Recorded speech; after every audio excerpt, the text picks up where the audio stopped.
Let's do a LatinSquareDesign or Nova using R. To do that, the first thing I'm going to do is open up a data set um, it's a new data set for me, so it's not the traditional one I use, but that's fine. Let's begin by typing in our commands. The first thing we want to do is clear the memory. So rm and then list equals ls paren. Very good. That should clear the memory. We're good to go. Now I'm going to create a new data set. That data set is going to be called ls data, which stands for least squares data. So ls data. So capital L, capital S data. And in there, I'm going to put the following. Read.csv and then file.choose paren, and then I want to specify that I do have a header, so header equals t.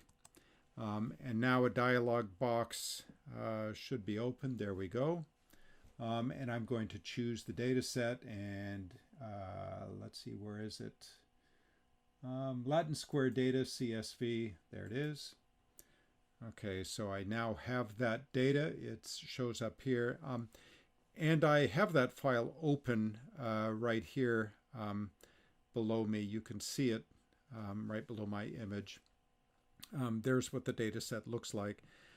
Basically, this is some sort of a manufacturing data set. There are a number of batches of material that are used, a number of operators. I think there are 5 batches of material, 5 operators, and then 5 different methods of production, and then there is a specific yield that results from that. So let's look and see now to make sure we have the data in correctly. So I'm just going to type in ls data, and there it is. There's our data set. So we have a total of 25 observations.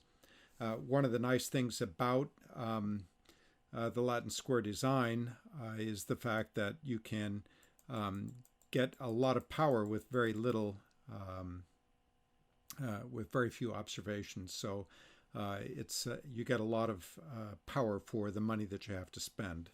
All right, each of these observations costs money, and this is then going to save you a lot of money. So let's go ahead and attach this data file.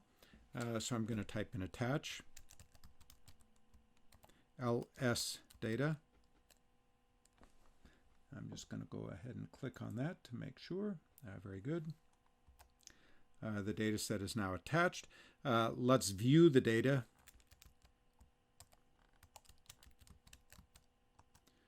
Make sure it is what we think it is, and I've made a mistake. Error in view ls data, could not find function view. All right, and that's because I have to use capital V. There we go.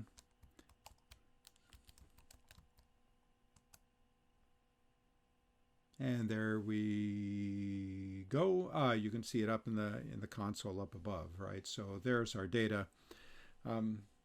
Very good. Now what I want to do is I want to look at the first few rows. So I'm now going to use the command head ls data. And what that does is that gives me the first 6 rows of the data. And you can see there that there are my first 6 observations and the variable name at the top of each column. All right, so that all looks very good. Now, what I want to do is I want to find out what the structure of the data is. We need to make sure that all of our variables are, with the exception of yield, that everything is categorical rather than numeric. And you can see here that that batch operator are both numeric variables. So if we're not careful, it's going to treat those variables as just continuous variables, and that's not what we want. So to find out what these data, how R is treating these, let's use the following command, str, which stands for structure, and then ls data.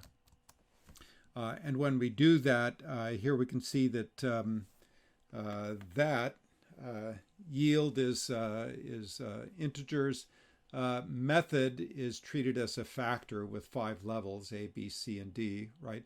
Operator is integers, and then batch is integers. So we need to change the operator and the batch values so that they are factors.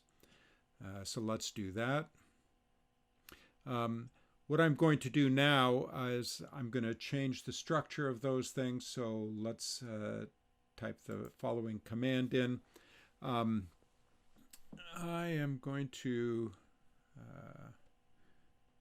need to change my document here.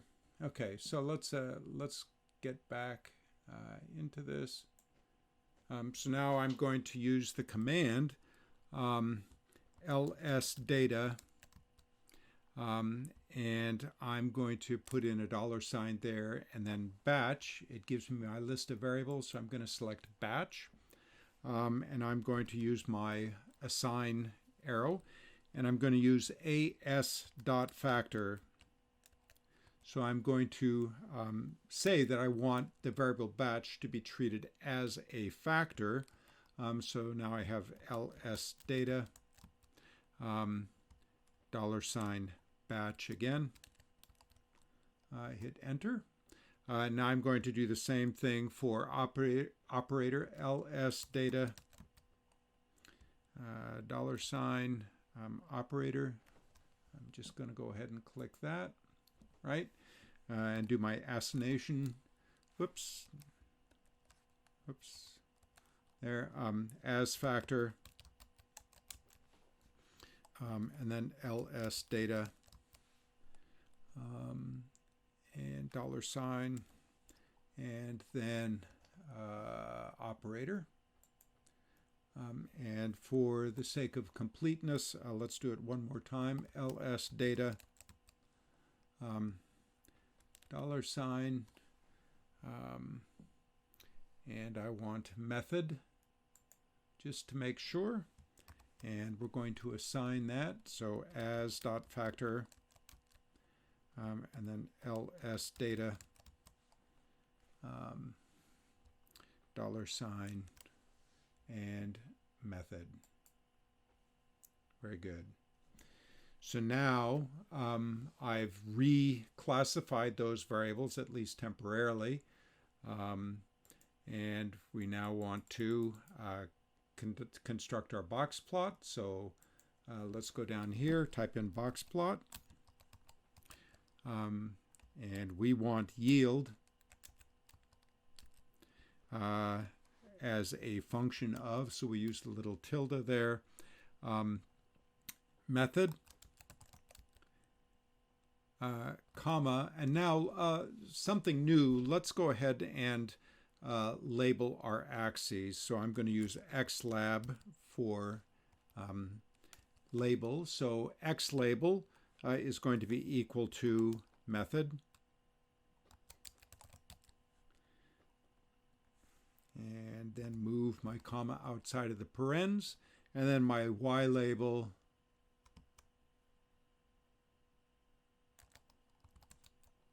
is going to be equal to yield. Very good. So now you can see on the right hand side there, we have our box plots, and you can see that method A and method D obviously have the highest yield. We now have labels for both axes, so that's all very nice. All right, now what we want to do is we actually want to do the analysis. So we're going to do this analysis in two ways. First, we're going to do this as a linear model. So let's use the command ls anal, and then I'm going to, so that's the name where our output is going to be, and I've misspelled it, A-N-A-L.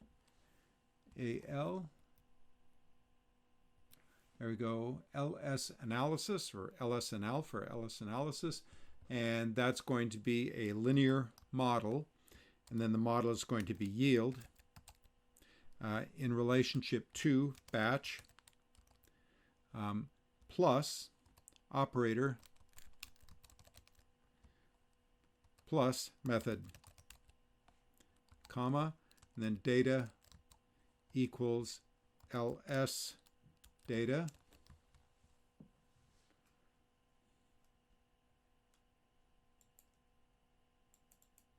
And that should be all we need.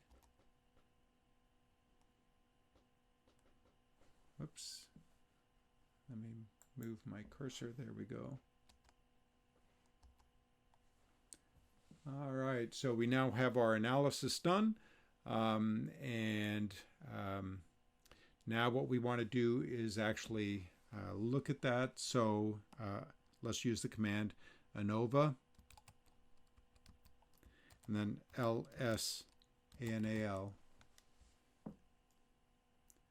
And it would help if I had the cursor in the right place. So ANOVA and LSANAL.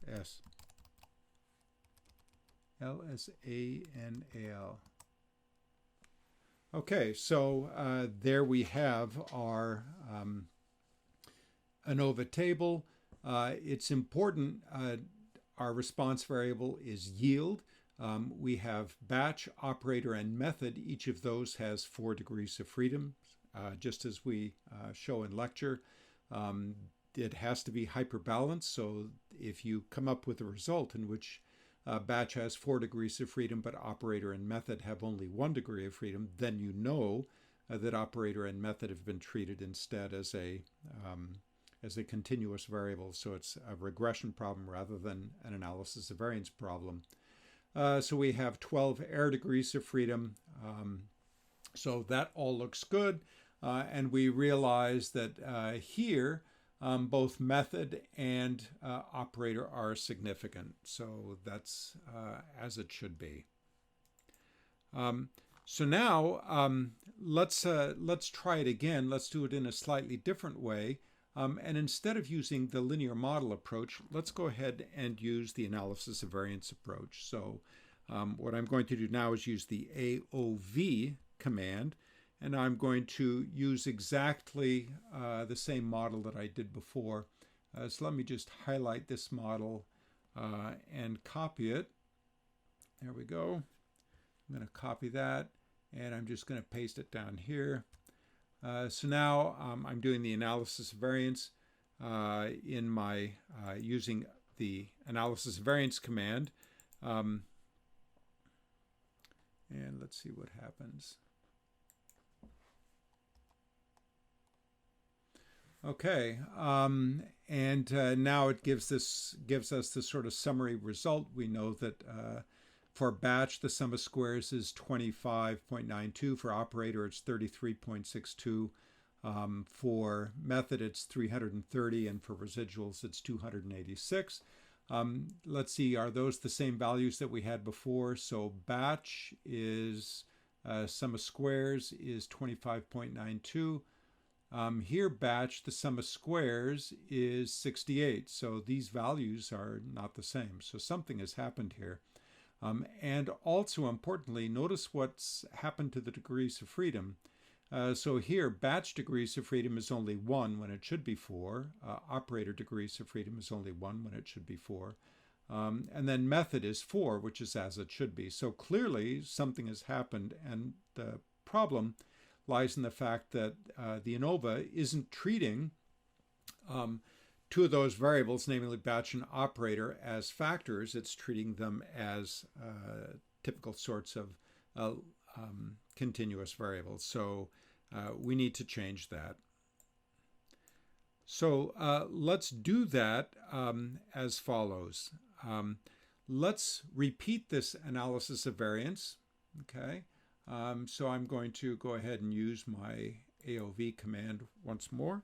So AOV, right, and I'm going to use yield in relationship to, and now I'm going to use the command as factor, right, batch plus as factor operator plus, make sure I'm not making any mistakes there, plus as factor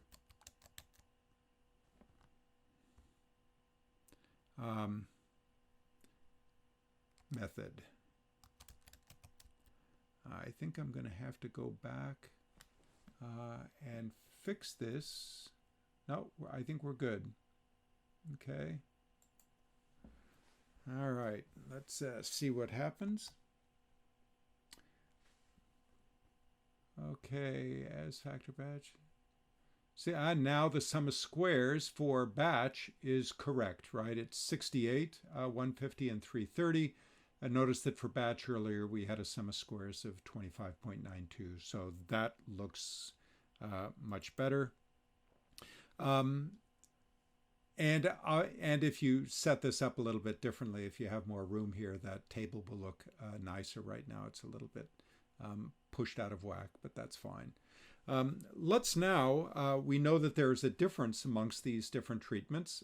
So we know there's a significant difference associated with method, and we know there's a significant difference associated with operator. We don't know where the difference lies.